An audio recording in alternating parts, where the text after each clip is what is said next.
Welcome back to the OHIO Podcast Thursday Night Call-In Show. I'm your host, Buckeye Boggs, a.k.a. the Podfather, and you are you. And we're so thankful you decided to join us this evening for a special Fall Camp Day 1, Everybody Panic edition of the Call-In Show here on the OHIO Podcast. Hey, guys, rumor is Biggie Podz is going to make a special visit tonight. I'm super stoked for that. Gavin Waters with a Notre Dame logo is just became a member of the OHIO podcast. Welcome, Gavin. As I don't think there's two shows quite like the OHIO podcast and Always Irish that come together more than what we do for those fan bases. So welcome in as a member of the OHIO podcast, Gavin. Appreciate you becoming a member today. Coconut, Jedi Buck, Ryan Day's Championship Beard, Tyler, Miss Pinky, the Schrock Star, Bradley, Andre, all in the house tonight. Good to see all of you. Jason Maynard, good to have you with us this evening. Keep scrolling here. Coconut, here we go. I love it. C-Dub, what's going on, my man? Good to see you tonight in the chat. And my good buddy, Buck Vader. Buck Vader might be making a phone call tonight as well. Looking forward to that conversation with Buck Vader this evening. Guys, day number 1 of fall camp is in the books. And yeah, there was a lot going on. You had the scare with Edric Houston rolling his ankle.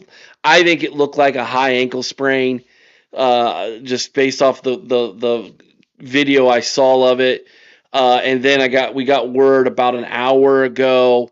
Pete Thamel was the first to report that it appears that it is not serious and it looks more like something that would be considered day to day. So we may have dodged a bullet there in day number 1, everybody. Matty Butcher in the house. The Thunder from down under. Good to have him with us tonight. Good morning. Good Friday morning, my friend, over there and across the pond. Way across multiple ponds. Good to have you with us, Matty. So anyway, so we dodge a bullet in day number 1 of practice. Thank goodness for that. I have a video ready, locked and loaded. Just got done recording it a few minutes ago. It'll be for tomorrow morning, where I give my thoughts on day 1.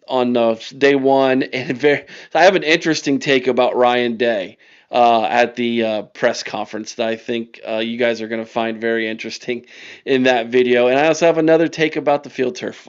When this stuff happens, you got to bring it up, right? Troy's in the house. Good to have Troy with us tonight as well. So, let's get this show on the road. 567-483-1999. We're going to go through as many phone calls as we can about around the 9 o'clock hour. Biggie Podz is going to be making a stop, although I hear Biggie Podz might look slightly different this time. But 9 o'clock hour, the next great Biggie Podz track is going to drop. Buckeye Paradise is what he has titled it. So good to hear Biggie Podz dropping some more lines for everybody tonight. All right, let's go to the phone lines tonight. We've got several in the queue already. Not going to waste any more time. Let's just do it, man. Let's just go right into it tonight, shall we? Let's see who's up first tonight. Let's see who is up first. Is this a new number? I need to be careful. I guess no, this is not a new number. We had a phone call at the end of the last show that got a little swirly. So let's see who this is. 937, welcome to the podcast. Hello, Eric, right? Eric, This is Eric. can you hear me? I can. Hey, Eric, I am John's favorite Buckeye fan. Oh, Next to you, I guess. I know who you are. Okay, yeah. You are the infamous one who sent him the Buckeye candies. Yes, sir. Yes, sir. I sent him a little Valentine's, to help him out with his bitterness during Valentine's season. You know what I'm saying? I know what you're saying, man. Did you know he knew it was either you or I, and I happened to be the first person who called him after that. And buddy, let me tell you something. He was not happy. He was not happy. That is so funny. Yeah, but you know what? It's been a great pop for him on his show. So I think it's been pretty funny. No, I yeah, have to admit. But yeah. honestly, I've been kind of away from football for a little bit, mostly just following recruiting, but not calling into any of the shows. But this is my first time calling your show. I thought I'd just kind of introduce myself. It's now that we're not playing Notre Dame on an annual schedule. We probably won't play them this year. Knock on wood. Uh, I need to expand my horizons of who I call it into. Yeah, well, But I'm thankful you chose us, my friend. yes, sir. Yes, sir. Even though I will say, John, even though he's a Notre Dame fan, and I have issues with Notre Dame just because of a family thing. Thing that I have here, where half my family on my mom's side are these giant Notre Dame fans. Um, he is a treasure to college football because he is so funny, especially when they lose. But he just when something bad goes wrong, I always have to watch because you just never know what's going to happen in his show. Yeah.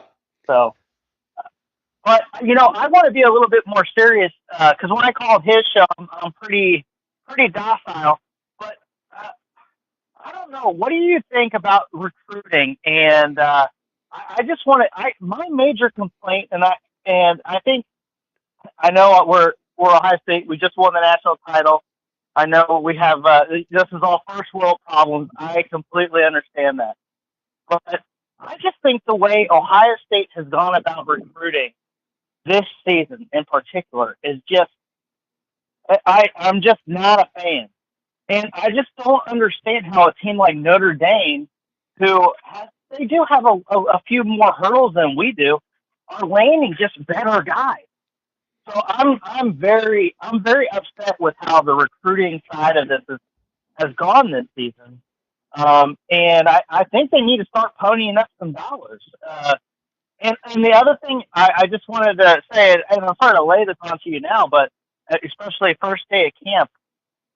But I'm really, I think it was a really bad idea to put all that stuff, all the NIL collectives in house, and I'll tell you why.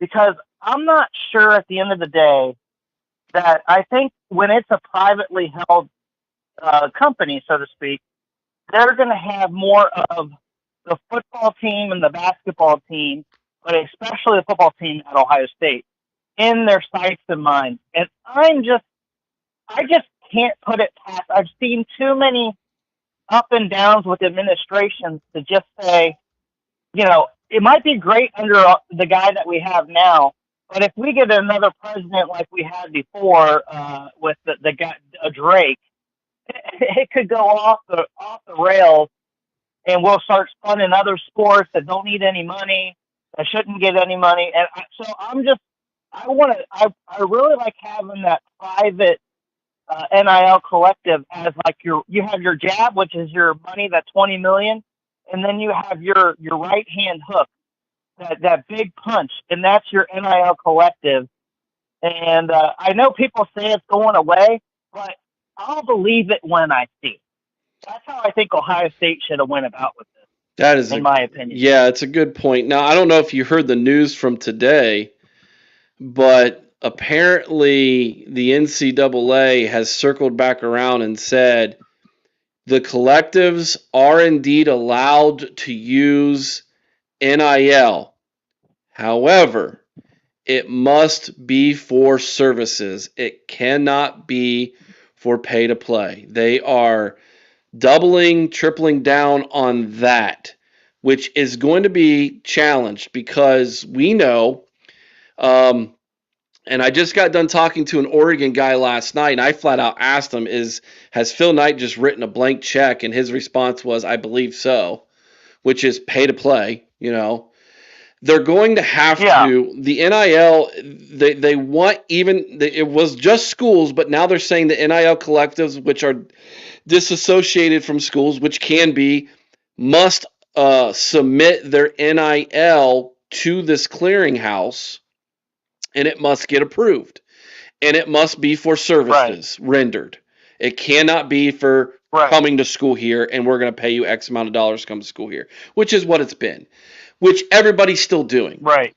So yeah, that's really what it is. Right. Let's be honest. That's really what it is. Oh, Even with the companies, they're trying to get their inside track to Ohio State. It's not necessarily the players. You know that. I know. Right. And the thing about it is you currently have players who are being promised NIL dollars from schools who, when they get there, might not be able to deliver on those promises because of this rule. And so, so you have a situation here where Ohio State had to decide, what are we going to do? Are we going to promise these kids money that we might not be able to deliver to them and then they get mad, or are we up front with them? I'm here to tell you, this is a great topic and a great question. Here is my prediction.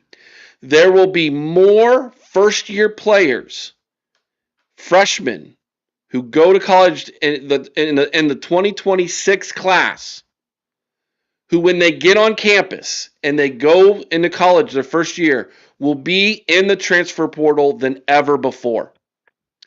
Because they're going to be mad at the institutions and the coaches and the staff who've promised them X amount of dollars, and then when they got there, they didn't get it because it wasn't approved through the clearinghouse. Right. Well, let me push back on you, Eric, for 1 second. Sure. Because I think we think in this as a binary thing. You're going to do it this way or that way. But this is really, if I'm Ohio State, this is how I attack that. If you want to be on the right side of the rules, you say this. You say, let's say to Waffle. You say, Waffle, okay, we understand that there are these rules right now. But if the rules change, you got to have like 3 or 4 different offers there according to what the rules might be in the future. And that's how they should play that. I don't know that they have it, though. Don't you think that this coaching staff is intelligent enough to have figured that out and at least from what I understand and listening to just about everybody, Ryan Day will only offer, up until like maybe recently, has only offered what they have in the $20 million pot. He won't touch anything else. Maybe that's possible. Well, to me, it explains a heck of a lot. Because how is a team like Notre Dame, and I love Notre Dame. I've been to their stadium. I've been to the campus. It's not everybody's cup of tea, first off, but also it's the stadium is good, but I honestly I think I like the Horseshoe better. It just the way it is, it's bigger.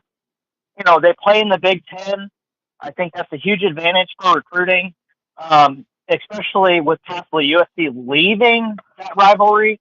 But it explains to me why Notre Dame is out recruiting us right now, is because we're not even willing to have offers that even seem close to the other team. So my point is that you have to have like 3 or 4 different scenario offers at, and I know they're being very cautious about this, and they don't want to see, that's the thing, they don't want to promise anything that's not going to be there. I just don't think they even know what's going to be there, so to even offer, so I would have 3 or 4 different like offers according to scenarios if the NCAA allows us this, or my other takeaway of this is, Eric, there's a lot of teams out there that aren't playing by the rules. Mm-hmm. And this isn't like Michigan where you have one school that's been caught and nobody else has ever been caught, going and looking and going and stealing signs. This is something that several schools are doing. Do you think the NCAA is going to have the power to go to 20 organizations and say half their players aren't eligible to play? Like, there's no way that's going to happen.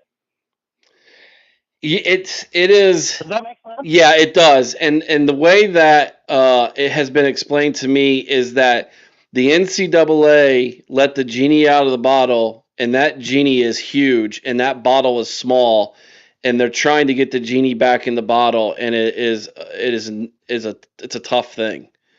And Yeah. they're going about it one step at a time, and I have to feel like Ohio State is doing this the right way, trying to earn some good graces from the NCAA, because you have to keep in mind here, with everything that has happened up there in the state up north in Ann Arbor, there are a million magnifying glasses right now all over Columbus, Ohio as well.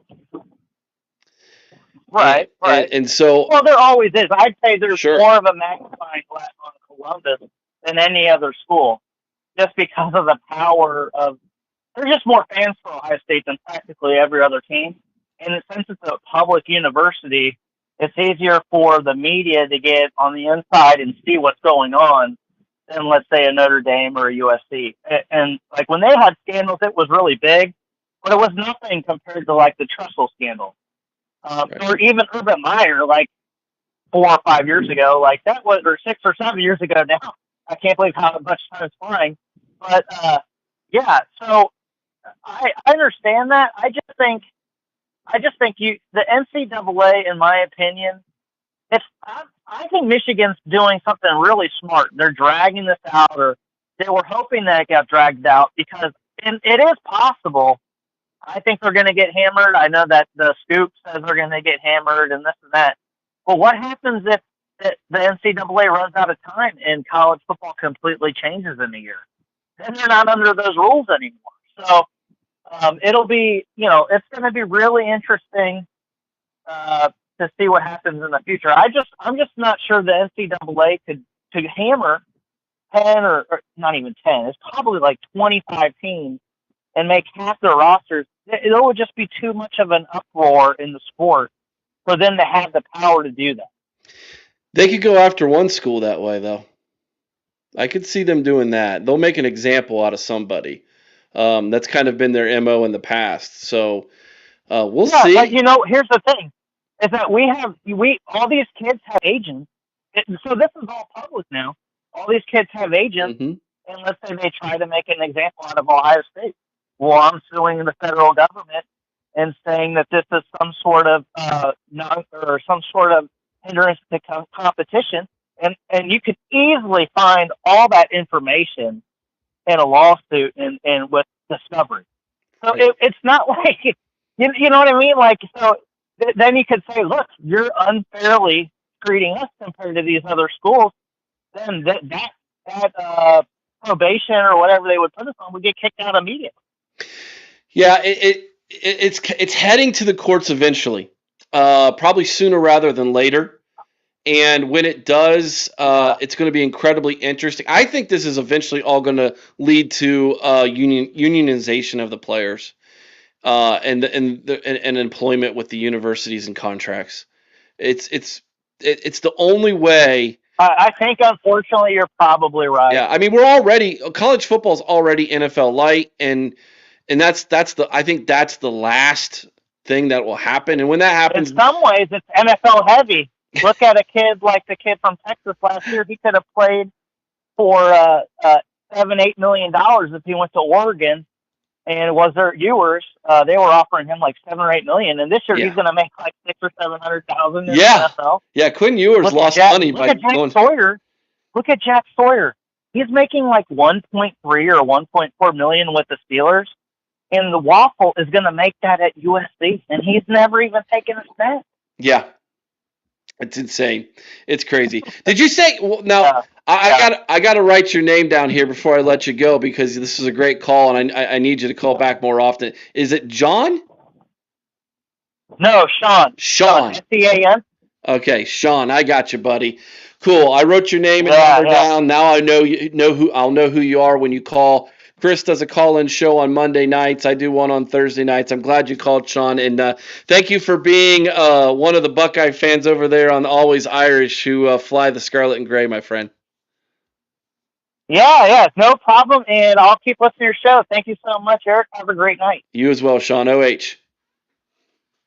I hope. And we're off and running on a Monday night. Great first call by Sean. We're going to go right back to the phone lines, everybody. We got a full queue. We have 5 lines. So 1 speaking, 4 on hold, and they're all waiting in the queue. So let's not waste any more time. Let's go to Tyler. Oh, Eric. Oh, Tyler. So, Connor did it again. He responded to Jack Sawyer. Yeah, Connor's something. You know what? I'm glad you brought this up because I was going to do a video on Connor. I still might. I might wait and hold. So, do you have access to the 247 Sports Michigan fan board, Tyler? I've seen it on. I've seen clips on them on Twitter. So, if you follow John Kennedy, go to John Kennedy's Twitter page. He made a post earlier today where he reposted somebody who was on the 247 Sports Michigan fan message board. There is an entire thread of these fools worshiping Connor Stallions and basically saying, I kid you not, this is what some of them are saying. Sharon Moore would make a great offensive coordinator for head coach Connor Stallions. What? That's how delusional they are. They love this guy so much. They love him so much. They idolize him. He is literally the idol of this cult. They are a cult, Eric. And the funny thing is, too, is this is Jack Sawyer, the second Buckeye who called out Connor for the tight end screen that we ran in 2022. Him and Cade Stover, 2 of the most honest Buckeyes I've ever seen. So the fact that these Michigan fans are still idolizing him, and he still is on Twitter and responding to every single, every time somebody calls him out, he has to make a retort. Yeah. He has to respond back to them. And when he does, Tyler, oftentimes he sticks his foot in his mouth. That's the thing. Yes, he contradicts himself. 100%. 100%. So, yeah, go ahead. And I was thinking too, Eric. Yeah, go for it. When the hammer does hit, I don't think he's going to stop. I think he's going to become even worse. Why is that? Because at that point, he knows that everyone is embarrassing Michigan at that point, including him. Because at that point, there's no more lies, there's no more excuses, there's no more moving the goalposts, there's no more, they have no more blankets, like Linus blankets, to hold on to no more at that point. Once Connor is once Connor is punished and Michigan is punished from the hammer, I think Connor is going to become even more obnoxious. Yeah, Miss Pinky brings up a good point. Connor's lawyers have to love him. they probably they probably cringe every time he picks up his phone to tweet something. They probably cringe. A good lawyer tells you to stay off of social media when you're in the midst of a lawsuit. So, yeah. Anyways, it is what it is. I don't know, Tyler, man. It's wild. It's crazy. I think we're gonna hear something soon. I think it's gonna be Oh, very yeah. soon. And I was also thinking something else, Eric. You know how people can file lawsuits for damages towards people? Yeah. Why doesn't Ryan Day and his family file a lawsuit against Michigan for damages to and threats to his family? I mean, that would be very petty. It'd be incredibly petty. I would say you have to trust that the NCAA is going to do the right thing, but if you go out there and you start making frivolous lawsuits like that, it's going to look incredibly soft and petty. Yeah. So that's why I've heard people throwing out that idea. I'm like, it'd be like at that point, you're just doing overkill. Yeah, it's distasteful. You want revenge? Do it on the field, man. Starts in November this year. November this year is when you get your revenge. That's how a real man does it. That's how you do it in sports. So yeah, that's you gotta work towards that, man. So we'll see. I don't know. We'll have to find out what's going to happen from the NCAA side, but I know from Ohio State's side, it's all about winning in November in Ann Arbor.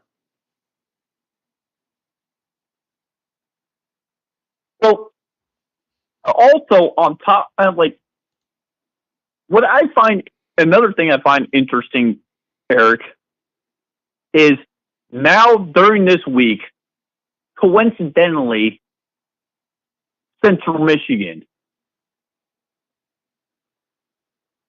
Information from Central Michigan comes out where they get their notice of allegations too. Yeah. And that's about Connor too. So Connor has successfully hurt two programs. Two of them, not just Michigan, but also Central Michigan. How did I roll over my cord?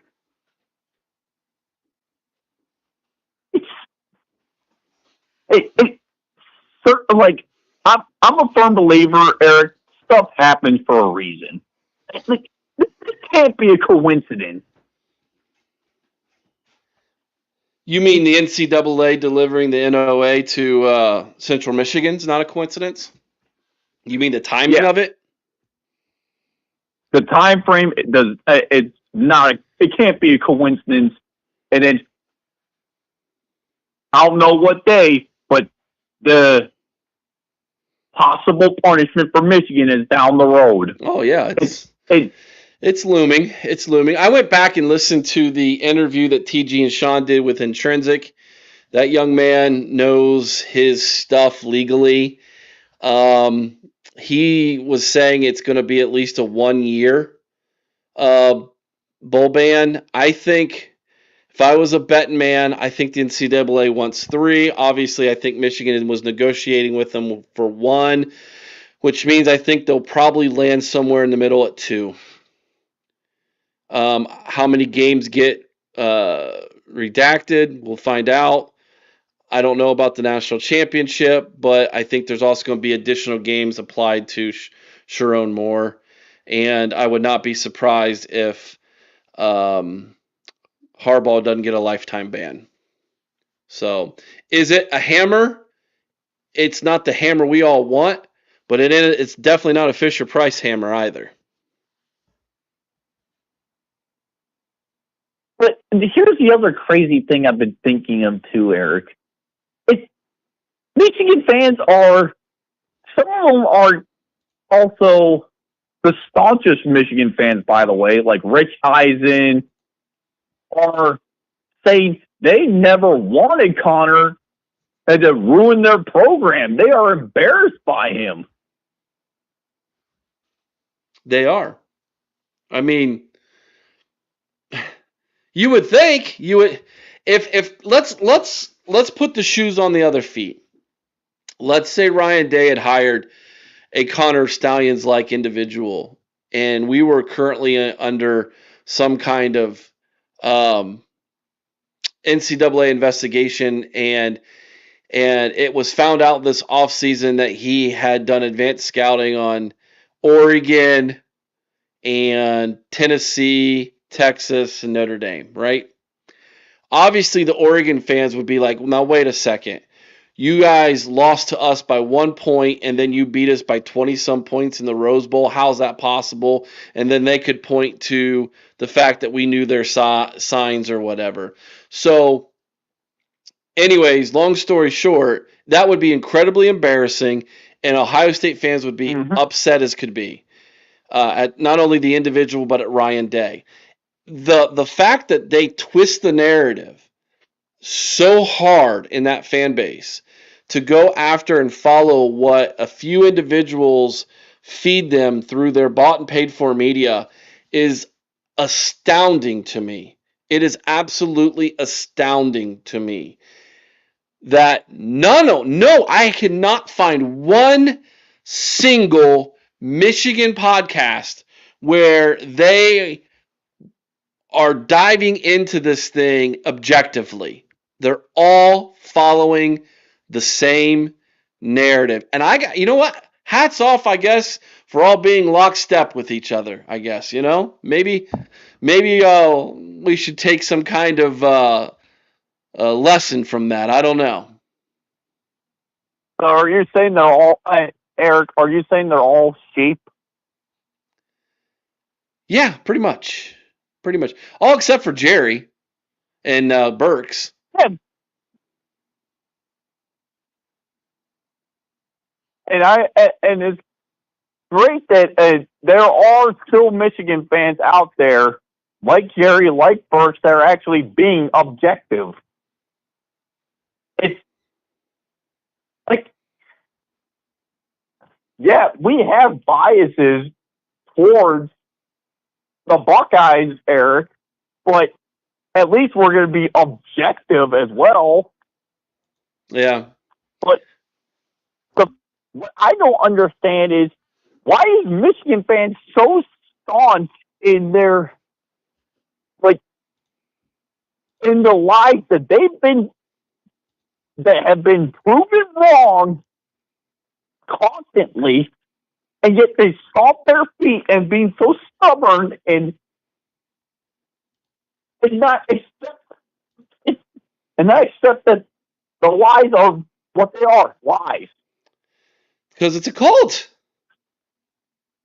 Fan is short for fanatic, Tyler. Don't ever forget that. Fan is short for fanatic. Yeah. To deny in a way, Tyler, to accept the fact that you cheated and to be upset about it is to deny the fact that 21, 22, and 2023 happened. And those 3 years were so good to them after 2 decades of despair and disappointment and depression that they refused to accept the fact that those 3 years were anything but special and that they had accomplished that through culture. And to accept that you cheated in order to do it is to deny those 3 years and what you want to believe about them. So as a fanatic, as a fan who doesn't want to accept that, of course you're going to believe that narrative. Of course you're going to believe and go full throttle denial about Connor Stallions. And so I don't know, man. So Burke says, Podfather, my man, I thought you didn't think anything would happen. Who changed your mind, dude? Intrinsic, TGB, Moses, Spiro.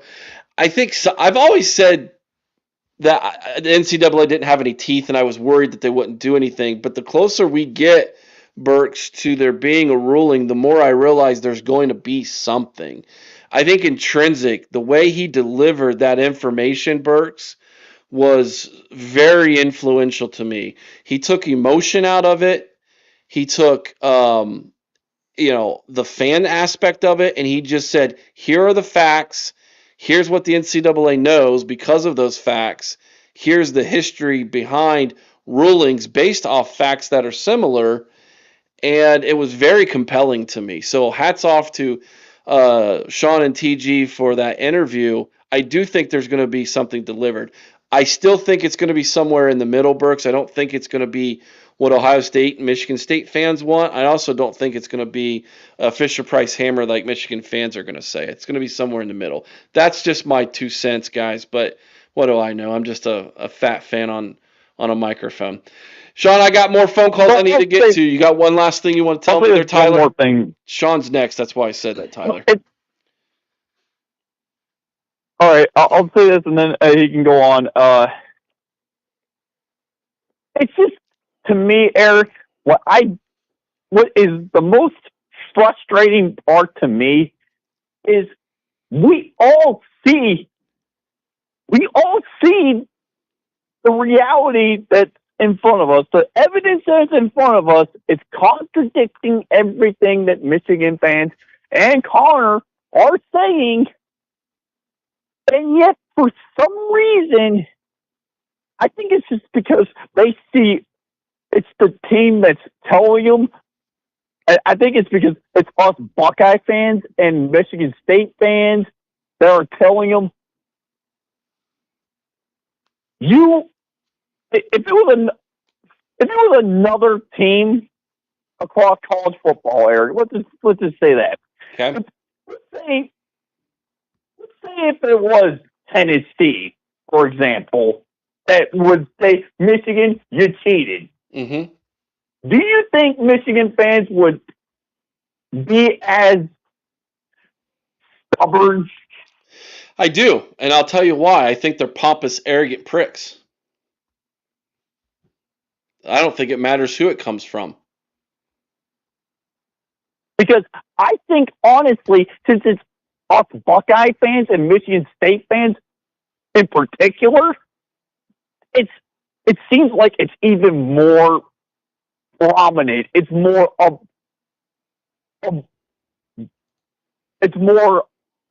to everyone's. We can all see it. Yeah. Well, you also have to understand, Tyler, that you're very emotional about it because you're so close to it. And one of the reasons why is because you're on Twitter, and Twitter's literally turf warfare.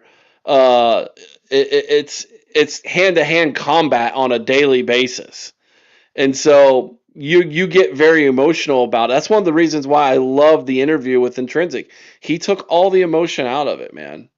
It was just straight up facts and legalities and verbiage from the legal side of things that was just non-emotional. That's what convinced me about it. Tyler, good phone call, buddy. Appreciate you, man. Have a good rest of your evening. Have a great weekend, buddy. OH. Kyle. All right. I said we're off and running on a Monday after the first phone call. Dude, it's Thursday. Don't start the week over, Boggs. My gosh. Talk about a long week, man. It's been a long week. All right, let's keep her moving. 859 and 931. Hang around. You guys are going to be coming up next. We got the Schrock Star on. What's up, buddy? Hey, Boggsy, how you doing, brother? Good. I'm doing good. I'm busy, but I got good news. Would you like some good news? I love good news. Tell me it. The Ohio State preview magazine is literally done all but 2 pages. Well, 3 pages. We have the roster to add, and now that the team is out in practice, the official roster's out, and the back cover. Everything else is done and ready. So if you are a member of the OHIO podcast and I have your email, that's the critical aspect here. You need to be a member, and I need to have your email. You will get your free copy in your inbox, a link to the online magazine in your inbox this weekend. That is the hope. This weekend, you will get year number 2, the 2025 Ohio State Preview Magazine. It is over 50 pages packed of information, articles, previews, stats, statistics, you name it. It is in there. It is the number 1 best preview magazine for Ohio State that is out there, because it's the only one like this that is out there. That's my good news, Shrockstar. Now, is there any way we can get a hard copy of it? Have you thought about doing? Have you guys? I want to go to a hard copy of it. Yes, I want to try to get someone to print off a couple copies for me, and Chris to maybe give out and hand out. It is really, in fact, if you all give me a minute, I will show you after this phone call the cover. I will get the cover ready for you so you can all see it. It's very impressive. I'm not going to lie. But yeah, we're going to try to get some hard copies made. I don't know who I'm going to use to do it, but it's very expensive to get a 50-plus page magazine printed. It's very expensive. I tell you, we had one heck of a scare today, didn't we? Jiminy Christmas. Yeah. The one position we couldn't afford to lose any depth at. Thank gosh it's only a sprain and it's a day-to-day, and let's just get the kids some rest and get them healthy, and thank the stars above that we didn't have another, Braxton Miller incident, Yeah. 100%, man. 100%. Yeah, it is. It did. When that news came out and they said that it was one of those deals where he was having trouble even, basically getting off the field, couldn't put any weight on it, I thought that's not good. That's not good at all. So I don't know, brother. I mean, it was definitely a heck of a scare, no doubt about it. Let's just give the kids some rest and don't rush them back, and maybe one of these other guys behind them will step up and show what they got and surprise us. But we definitely need him healthy for Texas, so bring him along slowly and make sure he's 100% by the time Texas comes to town. That's what I would do. Yeah, 100%, dude. That's definitely what I would do as well. The depth at defensive tackle is what scares me, man. It's what scared me in the offseason. It's what scares me right now. We cannot afford an injury there. We can't do it. Well, the thing is our starters on the defensive line is solid. Then we got maybe 1 or 2 backups that, I feel comfortable with. It's the unknown behind the defensive tackles that really is a scary thing. And when you lose your one of your starters like that, it's like if he had been gone for half the season or the whole season, we might have been in trouble there. Yeah. Yeah, 100%. That scared the living bejeebus out of me. I ain't gonna lie. Not gonna lie about that. But hey, maybe Will Smith Jr. comes alive, or we do have Taiwan Malone, and I feel comfortable with him backing him up, and they can always move Bo Atkinson down inside. He played inside for North Carolina too, and never know about Jason Moore. I mean, we've been for the last couple of years to break out, so hopefully this is the season where he shows that he can do it. Now Bo Atkinson can move. I heard Caden Curry could possibly, if they had to. So they have options. They have options there. So we'll see. We'll see what happens. But I feel very strongly that you don't want to take some of these guys out of their natural positions too much. If like for instance, let's take Bo Atkinson. He's definitely a defensive end. That's where he's played his entire career. But on third down, he can get kicked inside on like a rushman package. That's what he did at North Carolina, a la very similar to how we used Joey Bosa back in the day on third downs. Right, and then you bring CJ Hicks in on the end along with Kajana Carter, or excuse me, Kenyatta Jackson, and you have him and C.J. Hicks as your bookend rush guys, and you got Bo rushing up the middle with Edric Houston. That is a dangerous defensive line on third down. Well, let's not forget Curry, made some noise inside too, being moved inside on the rushman package last year too. Right. So he can do it too. It's just the running downs, if we're missing Houston, I mean, you need Taiwan Malone or Moore or Will Smith, one of those guys to step up, and then you're making Caden McDonald play more snaps too. So, I mean, that gets kind of dicey there too because that guy's so big. Hopefully his endurance is up this year so he can play more snaps because he could only play limited snaps last year. Yeah, so. And that's a part of that is conditioning and getting yourself like right now. Sure. Well, technically you need to be in condition before number one first practice today. Like if you weren't in condition before today, what were you doing, right? And thankfully we got Mickey Marotti out there running these guys and keeping them in shape and busting their butts in the locker room, which Ryan Day praised again today for the gains that this team made in the locker room, which means he's not going to say that if these guys weren't busting their butts in the locker room, man. In the weight room, kicking butt in the weight room, slinging some weights around. So they're I think they're physically ready. It's the game reps, it's the mental reps, it's all those things that they don't have because of that, an injury like this just it's so dramatic, Sean, because you don't have that no experience. Doubt. You're right, man. Like if this was last year and we went down on an injury, I mean, okay, we're good. We got other dudes. Look at the offensive line, right? Like if you would have said today, oh man, we had an injury on the offensive line, I'm like, we're gonna be okay. We're too deep. We're too deep. Exactly. But we're not too deep in the middle of our defensive line. We're just not. So I don't know. Maybe we can move one of them offensive line to the defensive side. One of those guys. I don't know. Maybe we consider that. Well, see, this is where Ryan Day really needs to concentrate this year on rotating guys in and out, especially during the blowouts. Get these guys a lot more game reps so they got they get the experience. I mean, game reps are so crucial.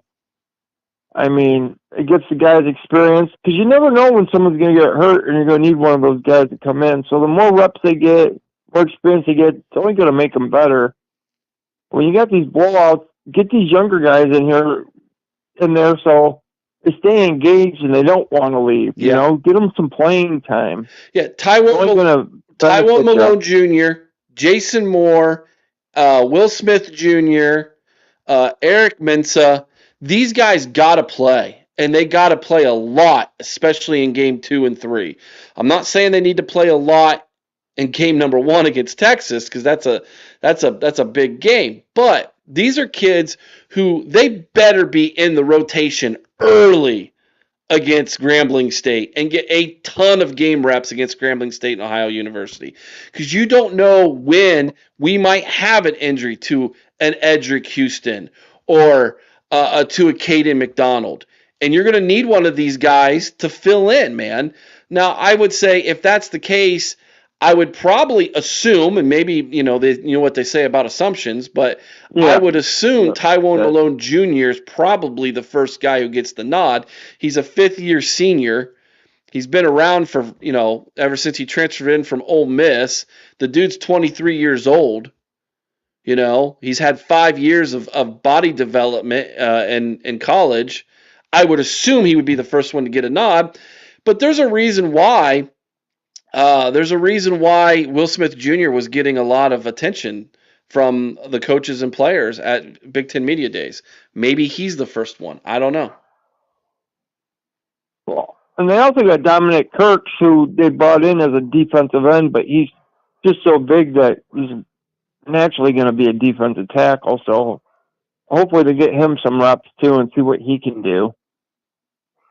Yeah. I mean, I think Mensah's really a big kid and could, you know, sub in for McDonald and, you know, give McDonald a blow. But I mean, that was one thing we were all worried about this season was the depth on that defensive line, and today was just like you had to hold your breath and pray for good news. At least we got the good news that it wasn't anything serious. Yeah, exactly. Knock on wood, because Edric Houston could be a future All-American, so we want that guy ready for the season. Yeah, he's your big five. He was your big 5-star NIL get from a year ago, and he was playing quite a bit of ball by the end of the year last year. So you don't want to see. He was making plays. Go ahead. Sorry. And he was flashing too, and he was making plays. Yep. So I mean, he's got a bright future, and he could be another one of those, you know, guys that LJ develops into a first round pick by the time it's, you know, his career's over at Ohio State. Yep. So fingers crossed. Football's right around the corner, Boggsy. It's a great time of year, man. I can't wait for the first Saturday for the kickoff. So. Me neither, man. I'm looking forward to it. We've got some more news for everybody coming down the pike. We'll know when we are going to be heading to Pittsburgh for our big alumni club weekend in Pittsburgh. My wife and I go every year. Chris usually goes with me, although he might not be able to this year because we have more news on that front as well that we're going to be announcing as we get closer to the season. And but maybe Sean, you can hang out with us. We usually go to Pittsburgh. If it's a noon kick, I usually leave on a Friday night and get down there, and or if it's an afternoon or evening kick, we'll leave Saturday morning, head on over to Pittsburgh, hang out with Wargo and the Alumni Club of Pittsburgh. And then while I'm there this time, I'm going to hang out with Jerry late on a Saturday night. We're going to go to Jerry's bar and studio. And I think we're going to be doing a OHIO podcast, 3 Glasses of Whiskey Saturday night podcast from his studio. Oh, that's cool. Yeah, man, it's going to be a lot of fun. Pittsburgh's kind of a, you know, I'm not a big fan of Pittsburgh. So, I mean, being a Browns fan, I mean, that, you know, it's like Ann Arbor to me. But since there's an alumni club, you know, I can see why you go. So, and War goes there. So, yeah. But, you know, that's River Rat country, like we call it. You know, us Browns fans call them the River Rats. Hey, so. Well, I'll say this, Sean. The Mike's Beer Bar is a Buckeye bar, dude. It is very much. That's awesome. It is very much an Ohio place, man. Now, there might be a bunch of Steelers fans there, too. But on that night, when Buckeye's playing, that bar is mostly Ohio State people. It's a great time. That's awesome. And I look forward to the live to meeting up at Baker's Pizza too. I can't wait for that. Yep, that's going to be a blast. Baker's Pizza, Bucyrus, Ohio. Game watch against Scum in conjunction with a couple business partners who I'm friends with. We're going to be doing a 1-hour pregame show. Have a great time during the game. 50-50 raffles. Prizes, games. It's going to be a ton of fun, everybody. Do not want to miss it. We're calling it our BTB. Beat the bums, beat the blue, beat those, whatever you want to fill in the blank there. It's our BTB party. Something that rhymes with itches. Yeah, so it's going to be a ton of fun. And so Baker's Pizza. And it's going to be a great time, everybody. Sean, I appreciate the phone call, brother. Thanks, brother. Have a good night, bro. Good show. You as well. Appreciate you. OH. IO. Go Bucks. Go Bucks. All right, we're doing it. We're really doing it on a Thursday night, everybody. I've got 2 more in the queue. I'm going to take one more phone call. 931, you're on deck. And then I'm going to take one more phone call, and then the debut of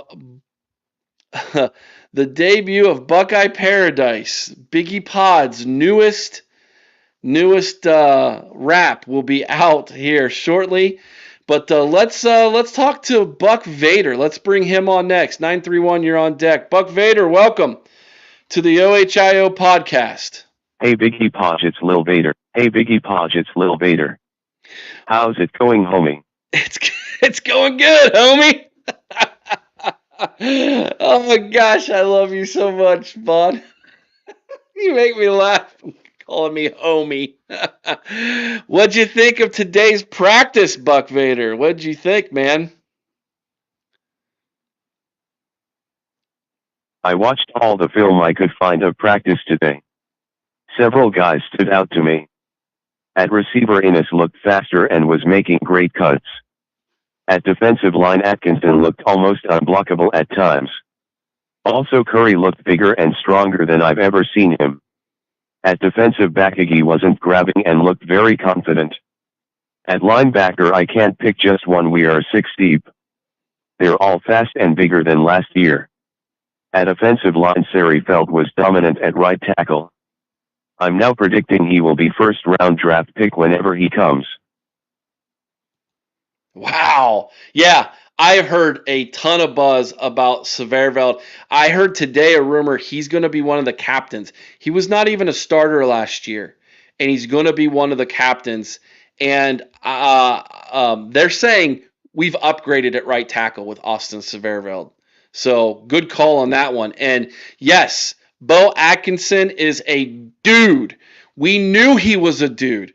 If you follow the OHIO podcast and you watch our daily content, you already knew that Bo Atkinson is a dude because we interviewed the Heel brothers and they told us we got Thor. They literally called him Thor, the god of thunder, bringing the hammer from the defensive line. Dude is going to be a stud. I love it. Buck Vader, what else you got, man? First, I have to confess the Houston injury is all my fault. I literally just said last night if nothing happens to our defense tackles, we will be just fine. Well, I don't think you need to blame yourself for that one. And thankfully, Vader, I think we're okay. I think we dodged a bullet there, man. So I think we're gonna be all right. So don't blame yourself, Vader. Everything's gonna be okay, man. Everything is going to be okay. So what else do you have to tell me tonight, Vader? I love your thoughts, man. I love to talk to you, brother. Coach Day looks for leadership, toughness, accuracy, good decision-making in a quarterback. This is why I believe this quarterback battle is a lot closer than people think. Ooh. The most film I found was of the quarterbacks. I believe Keen Holtz has the edge in leadership and toughness. Sane seems to always need a little time to shake off the nerves, but once he does, you see the insane talent. Accuracy, ball placement, decision-making. Pretty much the total package. Nice. Yeah, so here's what I'm getting from the quarterbacks today. Here's everything that I've kind of gathered from everyone who's had an opinion. Julian Sain had the best pass. It was a corner of the end zone, over the shoulder grab to Carnell Tate. He had the best throw of the day. However, Lincoln Keenholz was the most accurate and most consistent throughout the day, which is very similar to what I guess a lot of people were saying they were seeing in spring. So neither guy has necessarily separated themselves. But if you ask me man to man, I'm still thinking Julian Sain's probably going to get the nod.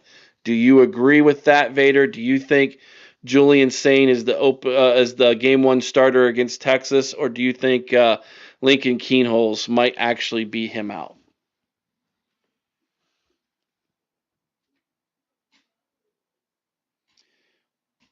we'll give Vaughn a minute to type his answer in, everybody. He uses a speaking device. He uses his eyes to create these sentences that a device reads for him. He is a great dude, and we are thankful to have him as a part of the OHIO podcast. Becoming a very good friend of mine. He's saying sane. Okay. He thinks it's going to be sane. I do too. I agree with you. Anything else, Buck Vader? One other thing, Biggie Podz. Did you hear about the terrible storm that's going to hit Ann Arbor? Yes, I heard it's going to be bad. I heard it's going to be very bad. I hear it's going to be pouring down hammers.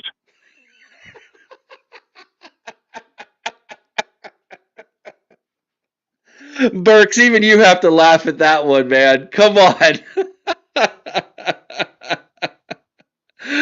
Oh, that's so good, dude. Hey, I am going to try my darndest to get the next Vader Force report out to all of you guys. Vader sent me a script. I've got it in my inbox. I need to do my magic with it. So I will do my very best, Vaughn, to get that put out in the next couple days, okay? Thanks for having me on again. Everyone watch the Buckeye Lounge doing amazing interviews and be ready for some Buckeye Force reports soon. Also, people get an Ohio podcast membership only $4 a month. By far the best deal out there. OH. I-O! Thank you, Vader. Dude, this dude is awesome. He is just killing it. Have a good night, buddy. Appreciate you. That was fantastic phone call from Buck Vader, everybody. So, all right, I think we have, I think we're going to have a guest here. You all, I was teasing everybody that we have another rap from Biggie Podz, but if I'm here, who's over here? I don't know. Who is this? Biggie Podz get a sex change? What up? It's it's Mini Pods. What's going on, Mini Pods? Nothing. I obviously love you a whole lot to be on here like this. Oh, you looking blinged out, girl. Man, I tell you. You're speechless. I have nothing to say. Oh my gosh! Look, even TG's laughing at you. TG would look much better in this get-up than I do. Oh my God! Well, without any further ado, hey, 931, I'm coming to you next. 260, I see you waiting in the queue. Without any further ado, everybody, it's the newest song from Biggie Podz. It's Buckeye Paradise.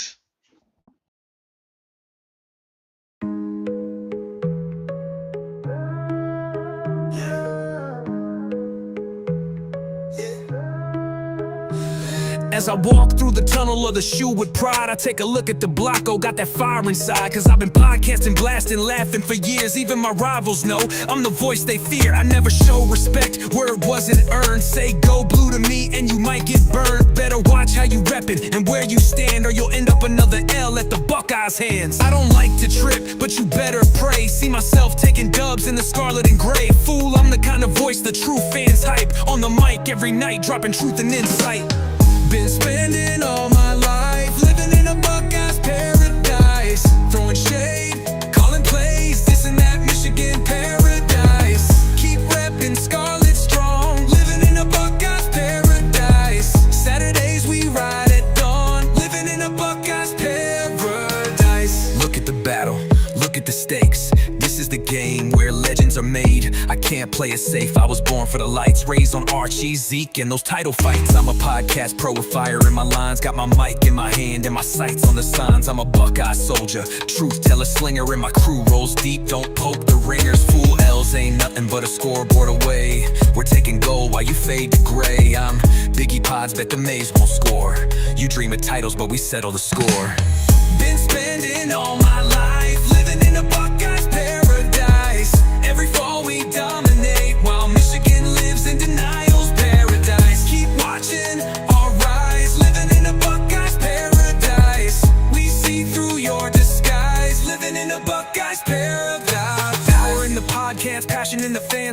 Podz on the mic with the master plan.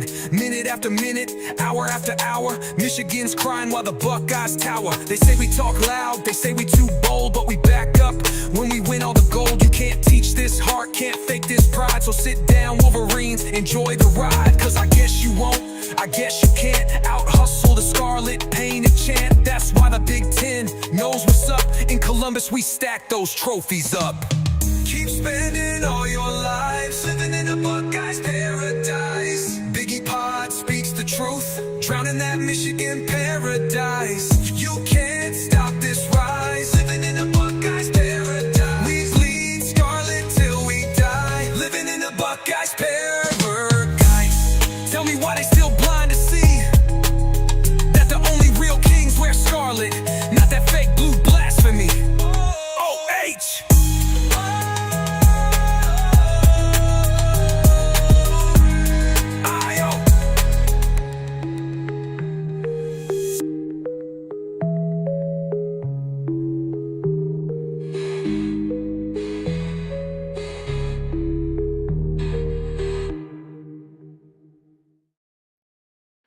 Yo, yo, yo, yo, there it is. Biggie Podz dropping them dimes on all of you. Another one. Buck Vader says that is awesome. Yeah, it is. Biggie Podz knows what's up. Living in a Buckeye paradise. If Biggie Podz keeps this up, I'm going to need to work on being a better fly girl. Oh, you're the best, sweetheart. You're the best. Let's get this off, man. My goodness. I enjoy that way too much, guys. I can't help it. I enjoy that. All right, let's go back to the phone lines. 931 is up next. I think this is David. Or no, 216. Okay, yeah, I was right. David, thanks for waiting, brother. What's happening? Thanks for taking my call. You are welcome. Hey, it's funny you played a song because I was thinking earlier this week that I was like, man, I haven't heard Biggie Podz dropping anything in a while. I was going to mention that to you tonight. But lo and behold, you blew me up. So, but that's okay. I like it. It was good. That was fire. I love it. And let's talk some Buckeyes, buddy. Let's do it. Let's talk Buckeyes. Practice number 1 in the books, my man. Yeah. So I didn't hear until Sherrock was talking about Houston's got an ankle injury. Do we know how severe that is? Is it a high ankle injury? Yes. So he left practice today with a high ankle sprain. It looked really bad when it happened, and people were reporting he couldn't put any weight on it. The training staff had to carry him off the field. Did not look good. And then about an hour before we went on tonight, so about 7 o'clock, Pete Thamel reported, and then PFF also reported that it looks like it is a day-to-day. It's a minor sprain day-to-day. Okay, because there is a huge difference between a minor sprain and a high ankle sprain. A high ankle sprain, he might as well have just broken his ankle.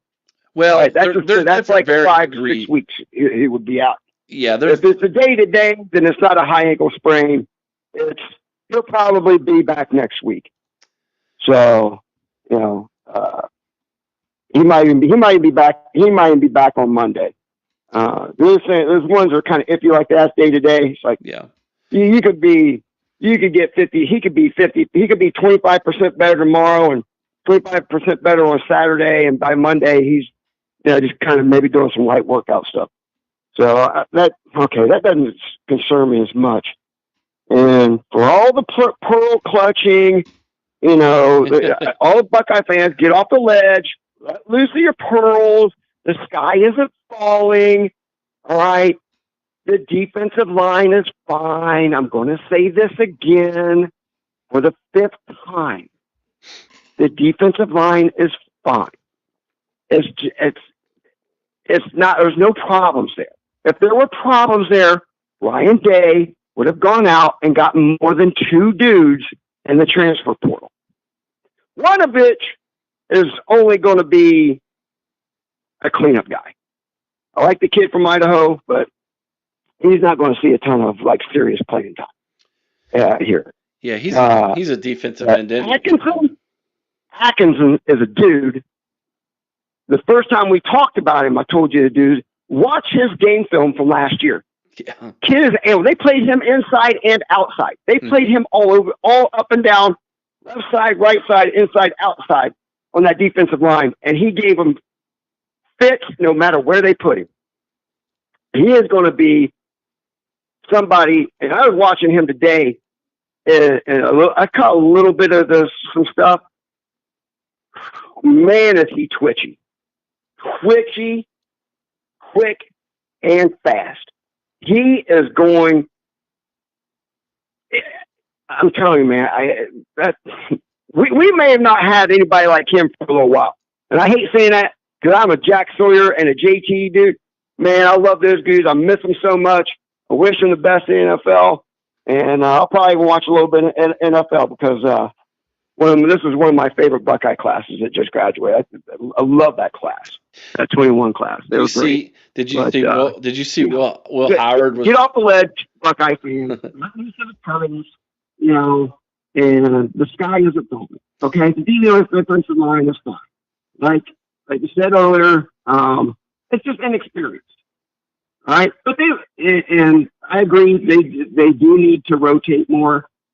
And that was on the defensive coordinator. As defensive coordinators, not rotating his people like he should.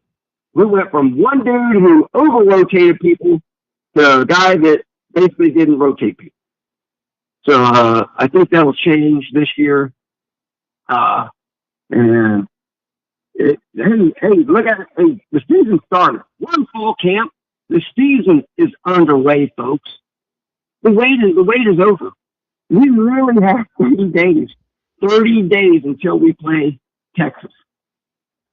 Horns down. Watch Manny running for his life, trying to keep from getting another concussion. Yeah, and that's how we're going to roll. And that quarterback competition thing, you know what, man? Whoever's the best quarterback, whoever wins, let's roll. Let's roll. If it's Lincoln, let's roll. So be it. Show out. Anybody's got anything to say about Lincoln? He looked horrible in the Cotton Bowl, which kind of hurt my heart because I think that's the only Cotton Bowl we've ever lost, at least in my lifetime. Maybe we lost one before, but like I said, not in my lifetime. In the Missouri. But the kid had been here for what? The kid had only been here for 4 months. The kid had been there for 4 months. He's a true freshman. He'd been there. It wasn't anything like he got there in January. He literally got to Ohio State in late July or so. He didn't go through summer workouts because he was playing baseball at his high school. So I thought he did a great job considering everything, I thought he did a great job. If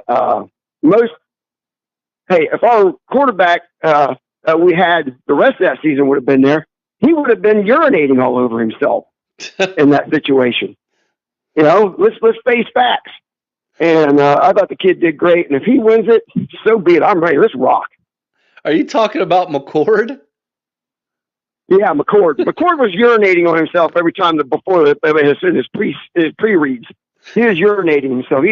That dude was so scared he couldn't stand it. Well, tell me, how many? Go look up his stats. Go look it up. Please, somebody go look it up. See how many intentional grounding calls he had. I've never seen a quarterback have that many intentional grounding calls. There was one game he had 3 intentional grounding calls in a row. I remember that. 3 in a row. What? let me get off that because I'm going to end up with a split personality or something if I keep going on that subject. So it's here. The wait is over. It's here. Now we get to enjoy training camp. And Houston healed up and get him in the rotation. And I hope he's the starter. I thought he popped a few times last year as a true freshman. I thought, man, this kid as a sophomore should be really. I'm not going to say he's going to light the world on fire this year, but there's definitely going to be a lot of flashes. I think there's going to be a lot of flashes from him. And there was something else you were talking about earlier when I first got on tonight. I can't remember what it was. Oh, Connor Stallions. Oh, let's talk about Connor the Dick freaking. What a twit. All right? This is the only guy that can actually own himself within a matter of 1 week span. All right? So, the week before, he was arguing with the coach from, is it Sonny Dykes? The guy at TCU? Yes. About the TCU game? Mm-hmm. Then he gets into a pissing match with Sawyer about the tight end play that they sniffed out. He must have forgot. Maybe you should go back, Connor Stallions, and read your previous posts, because in your previous posts in rebuttal to Sonny Dykes, you said you knew Ohio State's every play call, right? Well, if that play hadn't been used all year in game film, there's only one way you could have known it. And if Ohio State changed their signals, like you say they did, like you admit Ohio State changed their signals, then how would you know that was the signal for that play that was never on game film? I'll tell you how. It how. was only on practice film, you freaking thieves. Bingo. That's how he knew. Practice film. Because you saw it on practice film. That's the only way you saw it, because you know Ohio State puts in several plays every year that are only on practice film. And that's kind of all I got to say. If that ever gets proven, wow. Did you see what gosh, I can't remember the guy's name. He does a radio program in Indiana. He used to be a basketball coach. I forget what his name is. It might come to me. He made a comment on his radio program the other day that said Michigan's program is the most scandalous program in college football in the last 20 some years, since maybe before USC. It was a pretty damning comment he made. He's a pretty well-known individual, at least in college basketball circles. So for him to make a comment like that was pretty impressive. I don't know, man. I hope and pray the punishment comes down before the season starts so we can get past this and start looking at the season, man. I'm so ready to break down games, David, man. I'm telling you. I need games in my life, brother.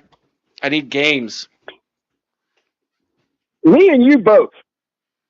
Actually, Buckeye Nation needs the games in our lives. I can't wait. I can't wait till this Texas game. Everybody is pumping Texas up, Texas this, Texas that, blah, blah, blah, blah, blah, blah, blah, blah, blah, blah, blah, blah.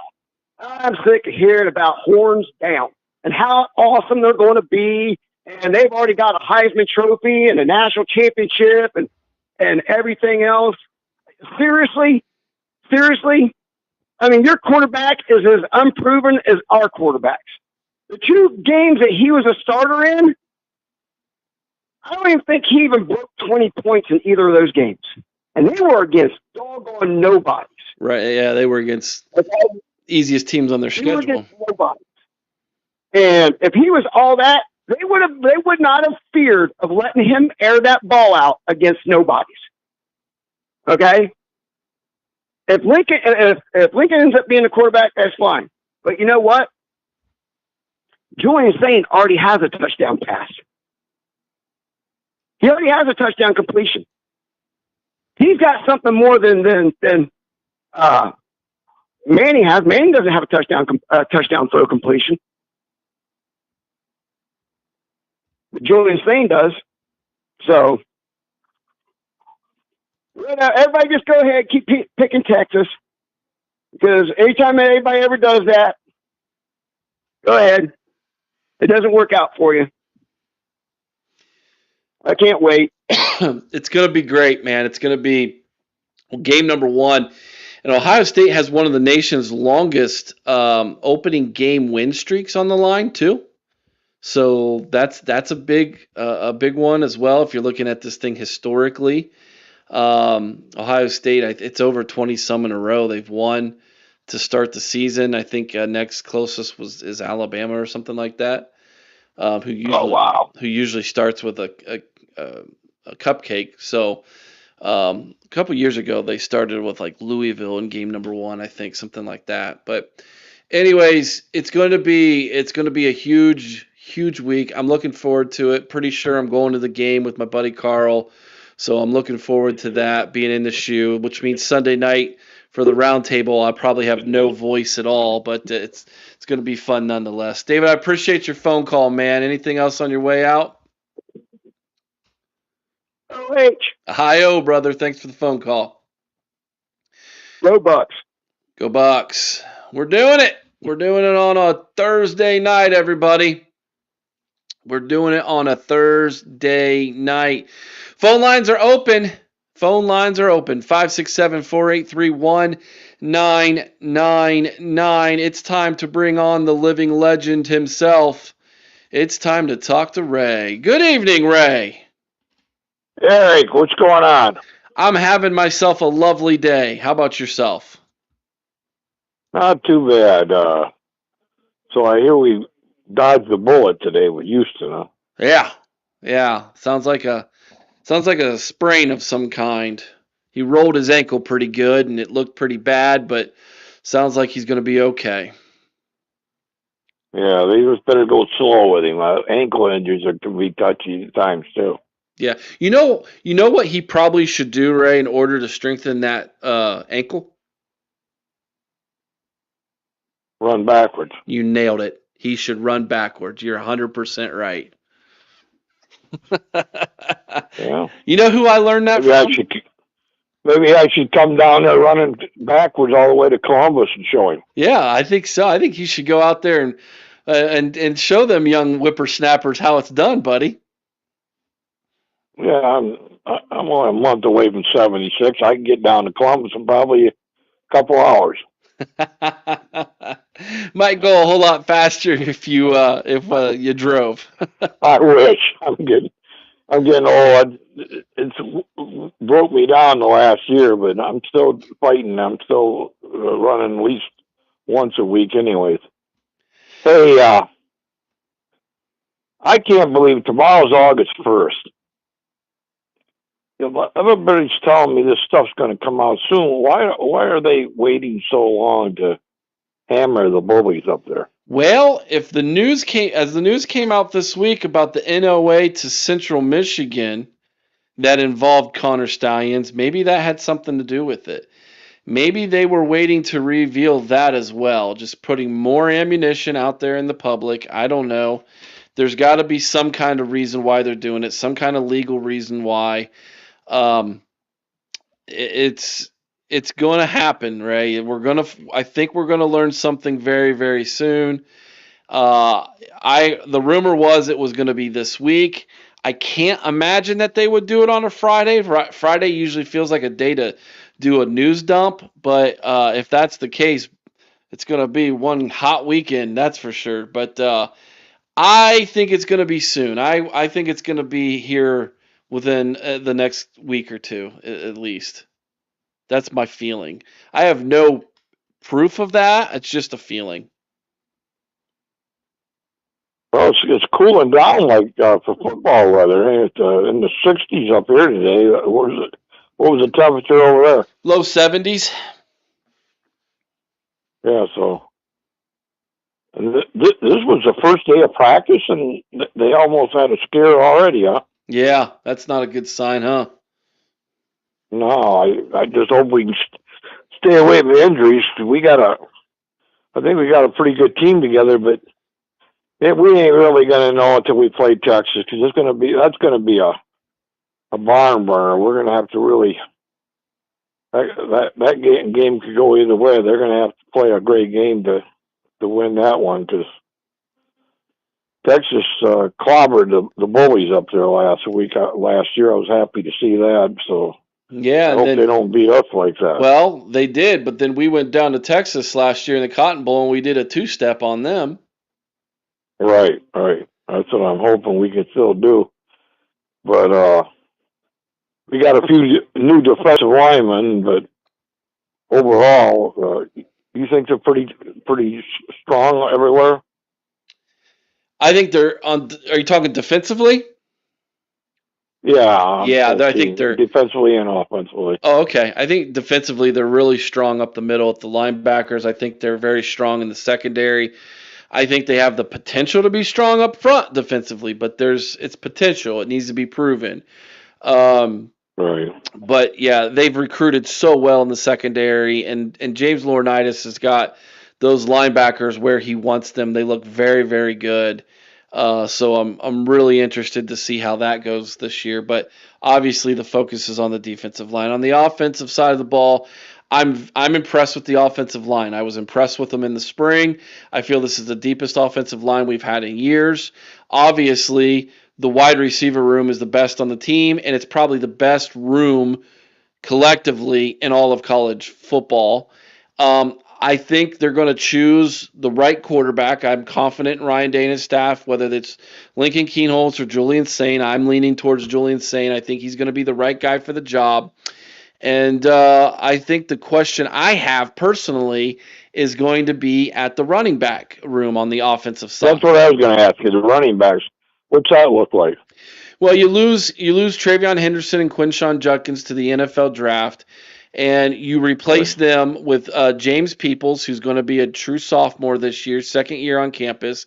You go to the transfer portal. You bring in C.J. Donaldson Jr., who is a fifth-year senior from West Virginia. He's trimmed a lot of body weight. He's running very good. And then you got the freshman from Cleveland, Bo Jackson. So I feel pretty good about the running back room. They've restocked it. They got Turbo in there as well. He's a true freshman. He was returning punts today as well. I think there's plenty of weapons on the offensive side. Coupled with what I think is going to be a very good offensive line, I'm not worried about the offense. I think we're going to be just fine. My concern is getting off the ball on third down. We were the best team in the country on third down efficiency defensively last year. That obviously is going to be a hard number to reach again, but we'll see what happens. Matt Patricia, the new defensive coordinator, we'll see if he's up to the task. Well, the key to any game is turnovers. And I think when we went on a run in the playoffs, I think we only had one or maybe 2 or 3 turnovers in the whole 4 games. That's going to be the key. If you're going to beat a team like Texas, you can't be turning the ball over. So let's hope everybody can hang on to the ball that gets a chance. Yeah. Turnovers are key, as Ryan Day likes to say when it comes to his quarterbacks. Do the routine things routinely. Keep track, keep the football in our hands. Throw it away if you have to. Live to play another day, and if it means you have to punt, then let's flip the field on them. Like Iowa says, punting is winning. They love the punt. Tressel loved the punt. Ryan Day seems to despise the punt, but when you have a good defense, you can play that field position type of game. So as long as the defense is playing good and you don't turn the ball over, there's no reason to think Ohio State can't compete in that first game against Texas. Well, that's the way I feel. But our wide receivers, we're loaded there too, aren't we? Oh my gosh, we're loaded for days. We're loaded for years and years to come. we're the best wide receiver room in the country, hands down. We got 5-star guys across the board. We got 5-star guys coming up through the ranks on the team, developing. Well, in fact, Sean and TG just interviewed a 2026 wide receiver coming in, number 1 wide receiver in the class from Ohio, who is a 5-star kid, going to be here next year. So Ohio State is loaded at wide receiver, and we've got plenty of good quarterbacks now too, between Julian Sain, Lincoln Keenholz, and then of course Tavian St. Clair, the freshman from Bellefontaine, Ohio, who looks every bit the part of a future starter. It's the offense is going to be just fine. We're going to be just fine offensively. The question is, Eric, one question I got left. Sure.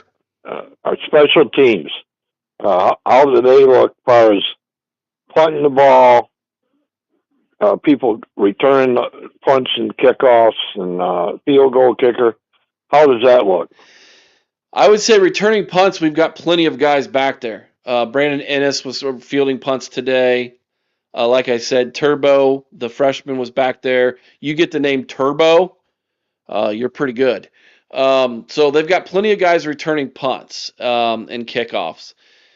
The punting game is interesting. They've got several punters to choose from, but as we've seen, it's not been up to snuff since the Tressel years, in my opinion. Urban had the kickoff down pretty good, though, that little corner kick. Just kick it in the end zone at this point. That's all we care about. So we'll see. We'll see if we have anybody with a big leg, but kicking the ball, it's going to be interesting this year as well. I think Jaden Fielding will be a senior, if I'm not mistaken. So I think we'll be all right there. And we'll see what we got. We got a field goal kicker? I think it's the same one as last year. Okay. So we should be all right there. Yeah, I think so. Because those will make you or break you. 2 3-point games. Oh yeah. Field goal or a punt. Pin a guy up down the corner. Things like that. The little things end up being big things at the end of the game. They do, and I was just thinking about that today. Actually, Ray was, we haven't had a real weapon as a punt returner in a while. Last year, we had the one punt return against, I think it was against Indiana, if I recall correctly. Yeah. So we're going to need more of that this year. I remember that. You there, Eric? Yeah, I'm here. Eric? Yep, I'm here. Okay. Yeah. Okay. I just wondering. So I think overall we're in pretty good shape. I'm going to let you go. Have a good night. OH. Ayo. Thanks for calling in, Ray. That was Ray Berger, the living legend, calling in tonight. Phone lines are open, everybody. 567-483-1999 if you'd like to call. Yeah, we've got several kickers on the roster, guys, several of them, but I think Fielding is the one that's got the experience. We'll see if he kicked with an injury a little bit last year, if I recall. So we'll see if that's any competition there or not. Punting, I think, is where the real competition is going to lie, and a punter. They got that big kid who's like 6'6", 6'5", something like that from Australia. And he did nothing last year. He never even got in the game. And they said today that he had a couple huge punts, but then he also had a couple stinkers. So apparently he's not consistent when it comes to the old punting of the football. So we'll have to see if that makes a difference at all. Of course, I'll get a good look at this myself Saturday. I'm heading to the Woody on Saturday. Chris and I are going to head to the Woody. We're going to be there to watch practice. If any of you are going to be there on Saturday as well, let us know. We'd love to sit with you, meet you, and talk ball with you guys. All right. If no one else is going to call in here, we're going to end tonight's show. I appreciate each and every single one of you who stopped by. Make sure you hit the thumbs up on your way out if you haven't already. Make sure you watch tomorrow's video. We're going to have a video up in the morning. We'll have another one up in the morning on Saturday as well. And of course, Chris and I are going to be down at the Woody on Saturday. And then we're planning on doing a live show Saturday with all of you. At some point when we get back from practice, we're planning on doing a live reaction show. So should be a lot of fun. Don't miss this Sunday night's program. This Sunday night, 8 o'clock Eastern, our special guest is Red. His name is Red. He is a well-known YouTube content creator and gamer who has made some hilarious videos I've watched recently. He seems like a very entertaining dude. Cannot wait to have him on this Saturday, introduce him to all of you. So make sure you're with us this Saturday night at 8 o'clock right here on the OHIO podcast. Appreciate all of you, man. Thank you, Andre. Thank you, Bergs. Appreciate that. All right, guys, on our way out, the newest song from Biggie Podz. Take care, everybody. Enjoy Buckeye Paradise.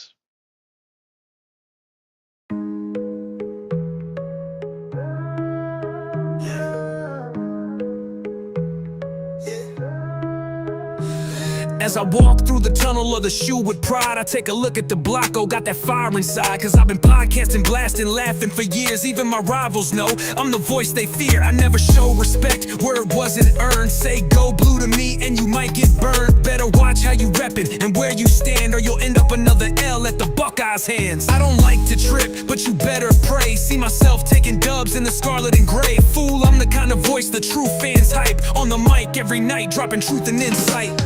Been spending all my life living in a Buckeyes paradise, throwing shade, calling plays, this and that Michigan paradise. Keep repping Scarlet strong, living in a Buckeyes paradise. Saturdays we ride at dawn, living in a Buckeyes paradise. Look at the battle, look at the stakes. This is the game where legends are made. I can't play it safe, I was born for the lights. Raised on Archie, Zeke, and those title fights. I'm a podcast pro with fire in my lines. Got my mic in my hand and my sights on the signs. I'm a Buckeye soldier, truth teller slinger. And my crew rolls deep, don't poke the ringers. Fool L's ain't nothing but a scoreboard away. We're taking gold while you fade to gray. I'm Biggie Podz, bet the Mays won't score. You dream of titles, but we settle the score. Been spending all my life living in a Buckeyes paradise. Every fall we dominate while Michigan lives in denial's paradise. Keep watching our rise, living in a Buckeyes paradise. We see through your disguise, living in a Buckeyes paradise. Power in the podcast, passion in the fans. Biggie Podz on the mic with the master plan. Minute after minute, hour after hour, Michigan's crying while the Buckeyes tower. They say we talk loud, they say we too bold, but we back up when we win all the gold. You can't teach this heart, can't fake this pride. So sit down, Wolverines, enjoy the ride. Cause I guess you won't, I guess you can't out hustle the Scarlet, pain and chant. That's why the Big Ten knows what's up. In Columbus we stack those trophies up. Keep spending all your lives living in a Buckeyes paradise. Biggie Podz speaks the truth, drowning that Michigan paradise. You can't stop this rise, living in a Buckeyes paradise. We bleed scarlet till we die, living in a Buckeyes paradise. Tell me why they still blind to see that the only real kings wear scarlet, not that fake blue blasphemy. OH!